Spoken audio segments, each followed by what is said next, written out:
semuanya, di video kali ini aku akan bahas satu saham yang di-request oleh penonton, yaitu saham ESIP. Kita bisa baca ESIP ya. Nama perusahaannya itu PT Sinergi Inti Plastindo. Sesuai yang kalian lihat, ini websitenya di sinergiplastama.co.id.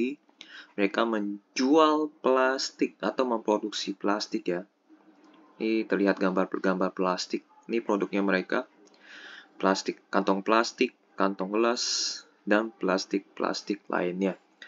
Ini di websitenya kita bisa lihat produk intinya mereka ada HDPE, LDPE, PVC, lalu satu lagi bisa ini, degradable sealed bags. Nah, ini produk-produknya bisa kalian lihat sendiri di websitenya, yaitu di sinergiplastama.co.id.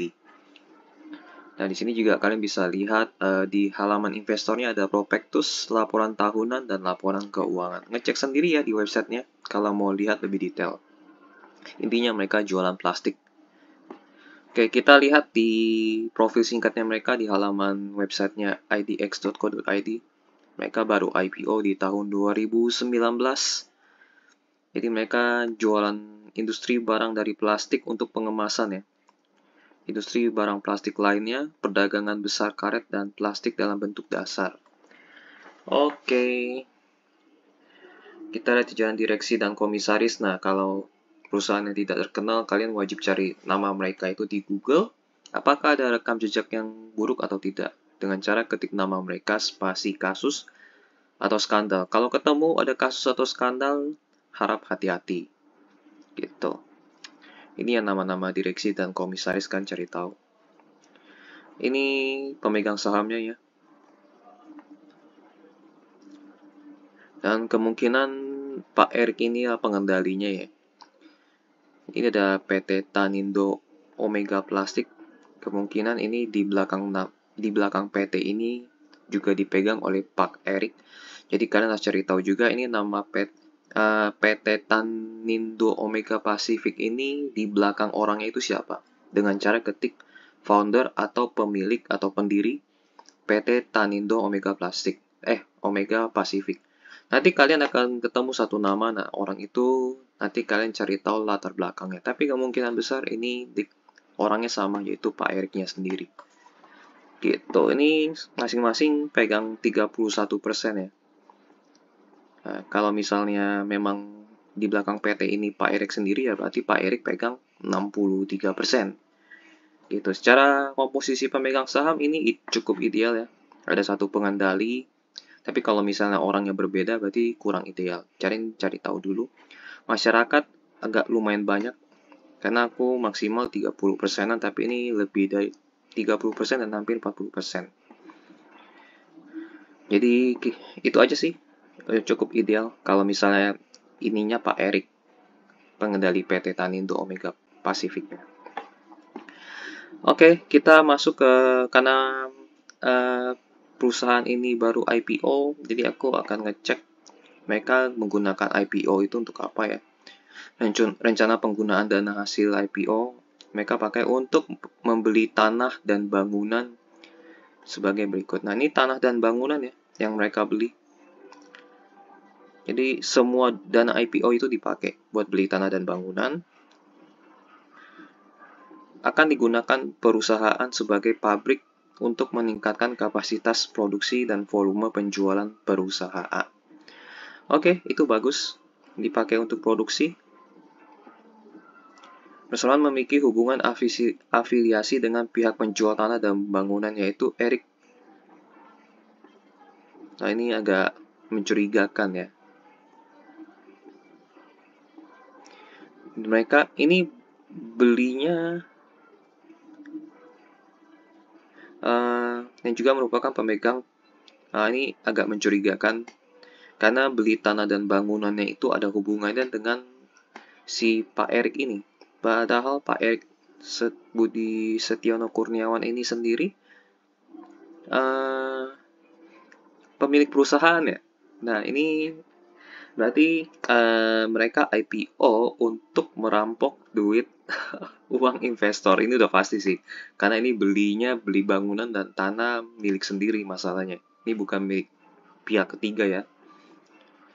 Jadi mereka IPO bukan benar-benar untuk bangun pabrik, tapi untuk ngerampok uang investor. Karena sudah diketahuan ya, uangnya ngalir ke Pak Eriknya sendiri juga. Oke, banditnya ketahuan. Kalau salah kalian boleh koreksi ya, tapi ini menurut dugaanku ya. Menurut dugaanku, ini ngapain dia beli tanah dan bangunan milik sendiri? Kenapa nggak dia donasi ke perusahaan gitu kan?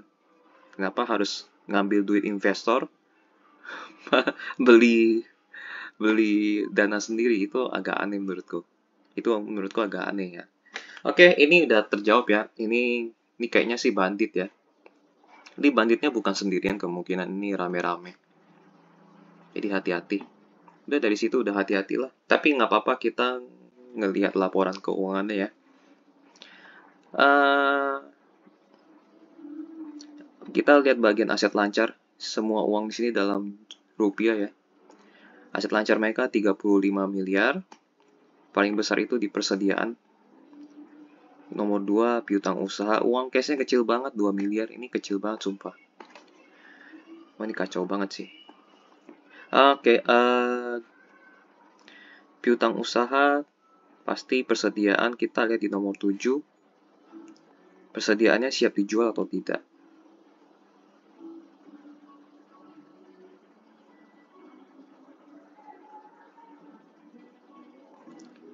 Ini persediaannya, yang barang siap dijual hanya 3,6 miliar saja. Sisanya masih dalam proses, jadi tidak ini. 3 miliar ya. 3 miliar kita akan gabungkan dengan uang cash dan piutang yang benar-benar bisa jadi uang cash ya dalam waktu cepat. Jadi ini 3 miliar aja. 3 tambah 2, 5 tambah ini jadi sekitar 18 miliar. Benar-benar cash. 18 miliar kita akan bandingkan dengan utang jangka pendek. Utang jangka pendeknya kecil ya, hanya 2 miliar saja. Jadi aman utang jangka pendeknya. Utang jangka panjang juga kecil juga, 900 juta, kecil sekali nih. Jadi secara utang perusahaan ini aman. Ini benar-benar aman. Ekuitas, kita bandingkan modal utang dengan modal ekuitas yang tentu saja kayaknya sih sepertinya lebih besar ekuitas ya. Liabilitas 3,2, sementara jumlah ekuitas 95 miliar. Paling besar itu aset tidak lancar mereka itu di pabrik kali ya. Ini aset tetap ya. Nomor 9 61 miliar bener. Nomor 9 ini kita lihat di mana? Kemungkinan pabrik dan bangunan. Nomor 9 nanti aset tetapnya 62 jumlah nilai tercatat ya. Ini ada akumulasi nilai buku. Di yang paling baru ini ya, 49 miliar. Penyusutannya kita nggak hitung dulu ya, tapi kita lihat yang sebelum penyusutan aja. Tanah paling banyak ya, 26 miliar, bangunan 15 miliar, mesin 15 miliar. Oke, bener. Mereka gunakan untuk mesin, tapi untuk beli sendiri-sendiri itu agak aneh sih menurutku ya. Memang kayaknya mereka mau rampok duit investor aja gitu doang. Itu tujuannya sih sepertinya seperti ini. Baru dugaan by the way ya. Balik lagi ke sistem permodalan. Modal utang mereka kecil 3 miliar. Modal investor mereka 95 miliar. Jadi kalau misalnya idealnya itu memang ekuitas harus lebih besar daripada liabilitas. Ini D-nya berkali-kali lipat. Jadi kalau perusahaan mendapatkan keuntungan ya yang untung investornya, bukan si pemberi utangnya. Kalau misalnya liabilitasnya lebih besar berarti yang untung pemberi utang, bukan investor. Jadi ini udah cukup ideal, ekuitas lebih besar. Oke, kita lihat laporan laba rugi mereka, kinerjanya bagaimana. Omset mereka naik dari 2021 ke 2022 naik. Laba bruto turun ya, karena beban penjualannya naik dari 46 ke 59. Jadi margin laba kotor mereka tipis banget nih. Masuk 65, keluarnya 59. Ini terlalu tipis marginnya. Kita lihat di nomor 21 ya, aku mulai curiga nih. 21 itu marginnya karena kenapa nih? Mereka apakah masukin ke beli ke perusahaan mereka sendiri juga, jadi caranya mereka ngambil keuntungan ya, vendor mereka itu ya milik mereka juga gitu. Itu juga jadi mengurangi keuntungan investor minoritas. 21 ya. Nah ini dia. Pemakaian bahan baku yang paling besar. Ini besar sekali jumlahnya. Nah ini vendornya siapa nih? Vendor bahan bakunya. Nah itu yang menjadi pembelian dari pemasok pihak ketiga. Ini pihak ketiga yang nilai pembeliannya melebihi 10%. Oh ini 40 miliar ya. Pihak ketiga ya, untungnya bukan berrelasi ya. Pihak ketiga. Oh berarti ini apa namanya, kecurigaanku runtuh ya, karena memang belinya di pihak ketiga berarti aman. Memang beban pokoknya naik.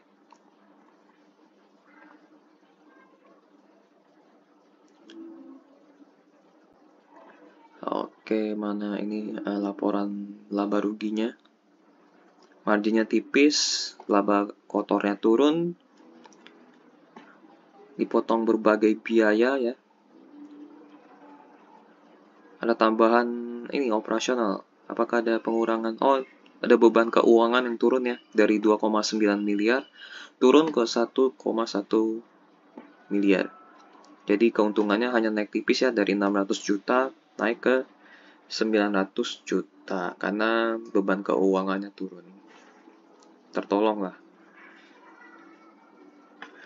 Secara arus kas di tahun 2021 mereka minus 900 juta, 2022 mereka positif 2 miliar, 2,2 miliar. Oke sih, secara laporan keuangan kuartal 4 mereka atau 1 tahun ya, dari Januari sampai Desember kinerja mereka secara penjualan oke. Tapi sayangnya beban pokok penjualannya naiknya lumayan banyak. Akibatnya laba kotornya turun. Itu sayang banget ya di sini. Secara operasional mereka turun. Oke, ini kinerja mereka ya. Kinerja tahunan dari 2016 sampai 2022. Aku ambilnya dari website mereka di sini. Laporan tahunan dan keuangan. Tinggal pindahin aja, yang penting ekuitas, omset, laba bersih, arus kas, operasional. Yang paling penting adalah ekuitas. Jadi kalau ekuitasnya naiknya setiap tahunnya lumayan kencang, itu keuntungan bagi investor. Karena kita beli saham sama dengan beli ekuitas. Nah, jadi kalau ekuitasnya setiap tahun bertambah terus, itu artinya bagus gitu. Nah, di sini agak aneh ya, padahal labanya hanya bertambah ratusan juta, tapi ini naiknya hampir 2 kali lipat. Padahal IPO mereka itu di tahun 2019. Nah, kita ngecek ya di perubahan ekuitasnya, kenapa bisa naiknya lumayan banyak. Kita cek di bagian ekuitas ya, perubahan ekuitas lebih tepatnya. Nah, ini perubahan ekuitasnya. Nah, ini laporan perubahan ekuitas. Kita cek nih, kenapa nih? Oh, ada pertambahan modal ya. Penambahan modal melalui PMHMETD. Nah, ini jadi ekuitas bisa naik karena ada laba tahun berjalan atau laba bersih. Plus, kalau misalnya ada yang mau tambah modal, ekuitas juga bisa naik. Sebesar 40 miliar. Nah, nanti kita cari tahu nih berita siapa yang masuk ini. Kemungkinan ketika si Pak Erik, ini dugaan ya, ketika Pak Erik mendapatkan dana IPO, akhirnya tambah modal dari hasil ngerampok. Tapi tapi ini tujuannya masih baik ya. Dia ngerampok bukan untuk dipakai pribadi, tapi dia ngerampok untuk dia suntik lagi ke perusahaannya. Ya, ini cukup oke sih. Kalau dugaanku benar ya, tapi bisa aja salah soal ngerampok tadi. Oke sih, investor secara ekuitas naik ya. Tapi kalau misalnya benar dugaanku itu berarti ya agak aneh sih menurutku. Kinerja omsetnya naik turun ya, tapi ujungnya ke atas sih. Karena di tahun sebelum-sebelumnya belum pernah mereka omsetnya itu 65 miliar. Di sini cost mereka cukup besar ya. Padahal mereka bisa 1 miliar tapi karena costnya meningkat, akhirnya laba bersih mereka turun. Diakibatkan margin laba kotor mereka ya terlalu tipis ya. Dan ini juga arus kas kadang plus kadang minus, tapi lebih banyak plusnya sih. Minusnya masih di bawah 1 miliar, tapi kalau yang plusnya itu di atas 1 miliar. Jadi secara keuangan sehat ya. Tadi kita udah periksa juga secara keuangan sehat. Pertumbuhannya, untuk pertumbuhan masih bisa bertumbuh ya dalam jangka pendek. Kita tidak tahu kalau jangka panjangnya bagaimana. Jangka panjang tidak diketahui. Apalagi kalau misalnya ada isu ini ya, isu lingkungan. Jadi plastik itu kan mencemarkan lingkungan ya, apalagi pada saat memproduksi plastik. Nah, ini yang jangka panjangnya ini tidak diketahui. Oke, kita masuk ke valuasi. Mereka jatuh di harga 50 ya. Dengan 50 itu PI ratio mereka itu harganya, PI ratio itu 22,25 kali. Ini mahal ya menurutku ya, secara PI ratio. PBBR-nya ini secara ekuitas itu mereka murah, 0,58 kali. Jadi kita pakai yang mana? Kalau aku sih lebih pilih pakai ini, ekuitas. Jadi PVBR ini ngambilnya dari ekuitas. Kalau PI ratio ini ngambilnya dari laba bersih. Jadi kalau misal laba bersih mereka tipis atau kecil, nanti PI rasionya tinggi. Ini kalau misalnya PVBR-nya kecil ya, PVBR-nya kecil, ekuitasnya kecil, nanti PVBR-nya kecil juga. Jadi tergantung. Nah, kalau misalnya ekuitasnya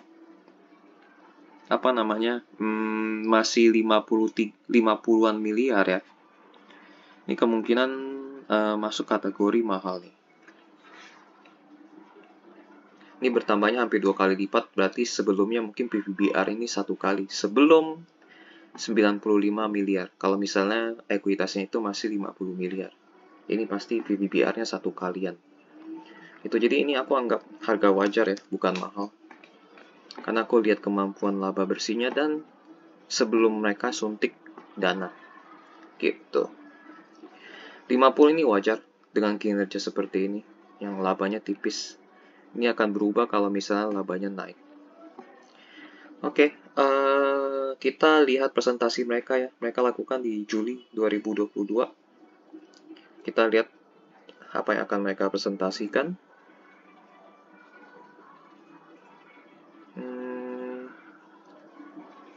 Mereka berdirinya di tahun 2021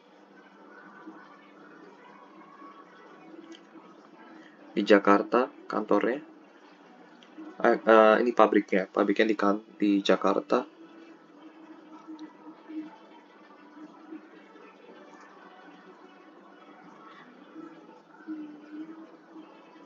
Visi misi lewatin aja. Biasanya perusahaan itu kebanyakan basa-basi soal misi-misi. Komisaris utamanya Sandra.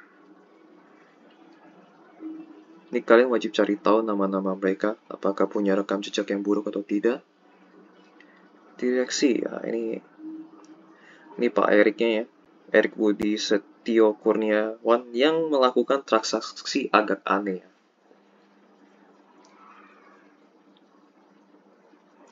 Pemegang saham, ini dia.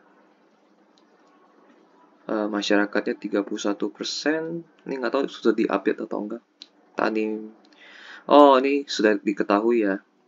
PT Tanindo Omega Pacific ini dipegang setengah-setengah itu Erik Budi Setio dan Sandra Kusuma Dewi. Jadi sesuai dugaanku memang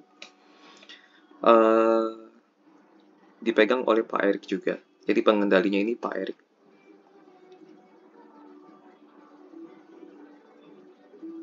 Oke, secara komposisi udah lumayan ya, ideal, karena ada satu pengendali. Nah, ini produk-produknya mereka plastik.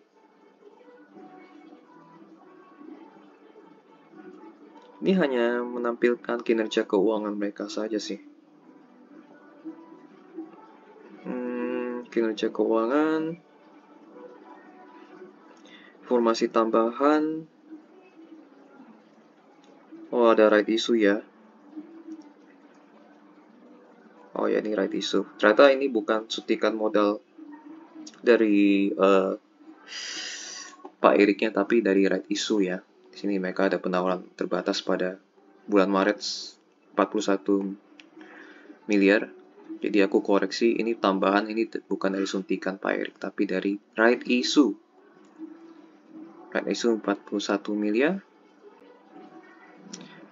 Oke, sudah. Informasi pentingnya mereka hanya telah mengoperasikan pabrik baru di Cikupa. Oh, ini oke. Lalu ada right issue 41 miliar. Oke. Nah, di sini kinerja harga saham mereka ya. Ini aku koreksi lagi ya, ini dari right issue.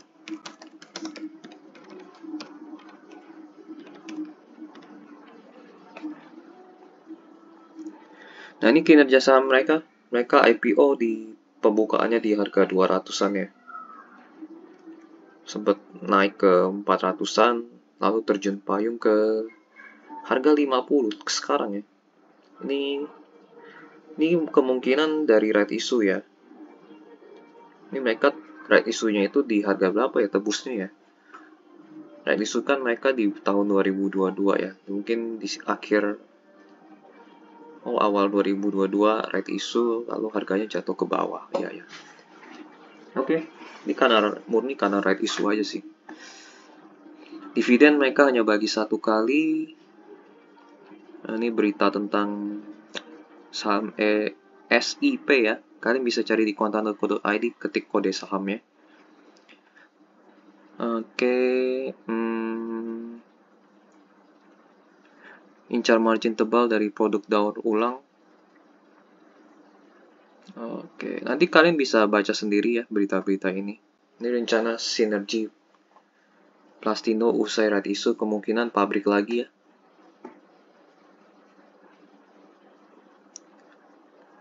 Oke, right issue sebanyak-banyaknya. Harga pelaksanaan 120. Ternyata harga pelaksanaan 120. Tapi tetap saja kalau lembar sahamnya bertambah banyak ya tetap jadi ada delusi juga.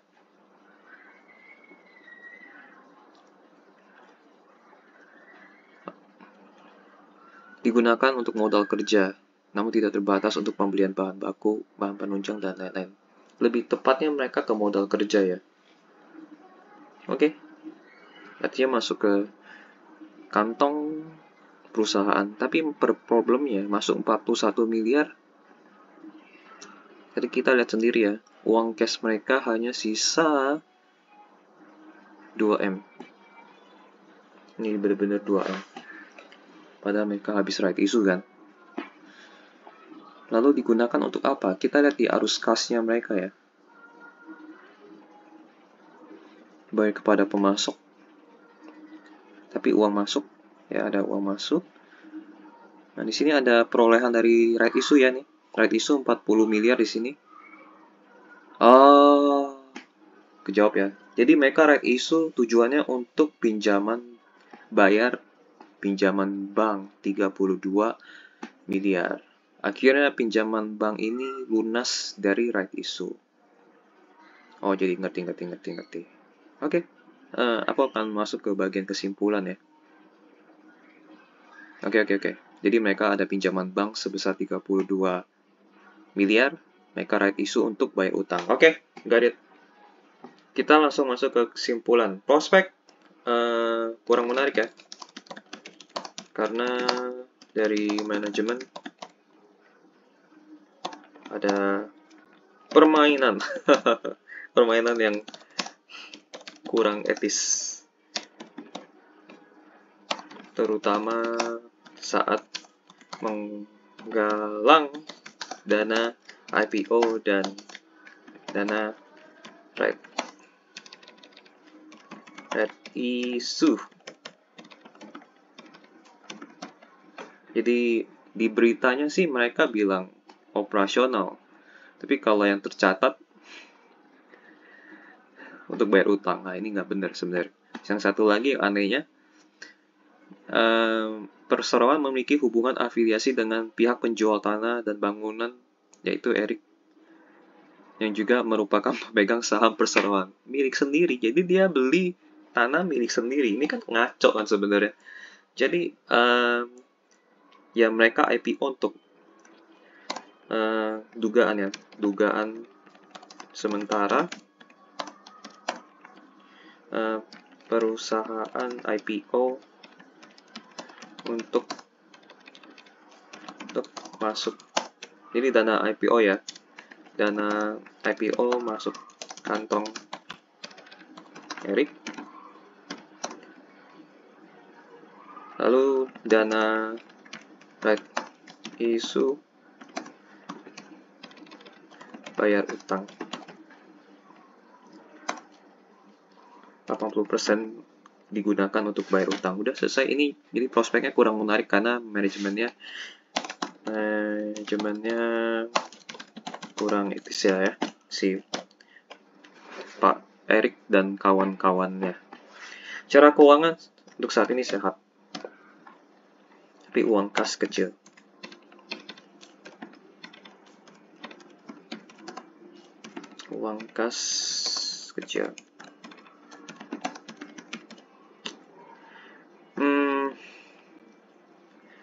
Masih bisa bertumbuh ya,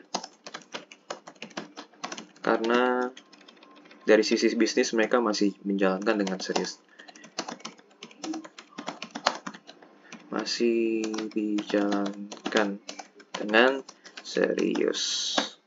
Jadi ini ibaratnya bisnismen yang ingin mendapatkan uang banyak dalam waktu singkat. Valuasi wajar, nggak mahal dan nggak murah karena kinerja laba sedikit, laba yang kecil ya. Dividen tidak, aku anggap aja tidak ada. Meskipun ada pernah bagi sekali. Like investasi untuk jangka panjang tentu saja tidak, karena manajemennya melakukan tindakan yang merugikan investor retail. Untuk jangka pendek tidak juga.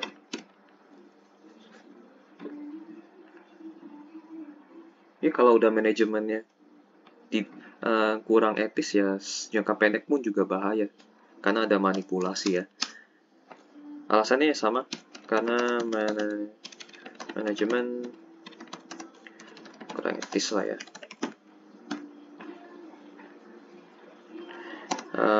Ada kemungkinan besar merugikan investor retail di perdagangan. Jadi hati-hati aja. Tapi untuk saham lain, kalian harus selalu ingat taking profit ya untuk saham lain ya, bukan saham yang ini. Jadi kalau misalnya sudah capai target, taking profit aja. Target jangka panjangnya berapa, target jangka pendeknya berapa. Kalau sudah capai target, taking profit. Karena satu saham itu yang kita anggap bisa naik selamanya ternyata tidak bisa naik selamanya dan kita melewatkan keuntungan. Jadi selalu pasang target dan taking profit. Jadi Lo Keng Hong pun yang investor jangka panjang selalu punya target dan pada saat mencapai target beliau jual gitu. Oke, jangka panjang tidak, jangka pendek tidak, karena kita lihat manajemennya agak lumayan bahaya ya. Dana IPO masuk ke kantong Eric, dana right issue, bayar utang 80% ya. Kita udah lihat ya, bukan untuk operasional, bahkan 90% bahkan. Ini lihat sendiri ya di sini. Bayar utang 32 miliar. Ya sekitar berapa ya? 70 sampai 80% lah ya. Dan ini pun beli tanahnya milik Erik. Ya, itu agak aneh sih menurutku ya. Oke, itu aja analisa saham SIP. Ini saham yang cukup berbahaya, lebih baik kalian hindari. Harganya 50 untuk iseng-iseng boleh gak? Ya kalau kalian ibaratnya beli kopi terus hilang, itu nggak masalah. Jadi kalian memang sudah ibaratnya tidak mengharapkan keuntungan dari saham SIP. Jadi kalau misalnya naik dari 50, untung ya nggak masalah. Karena memang eh, tujuannya memang pengen hilang aja uangnya. Tapi kalau misalnya naik ya berarti hoki. Berarti dana yang dimasukin ya memang dana yang memang siap untuk hilang. Tapi kalau untuk investasi yang tujuannya untuk menguntungkan, ini saham yang tidak tepat. Ya, oke itu aja. Sampai jumpa di video lainnya ya. By the way, kalau ada koreksi atau tambahan informasi, kalian boleh tulis di kolom komentar.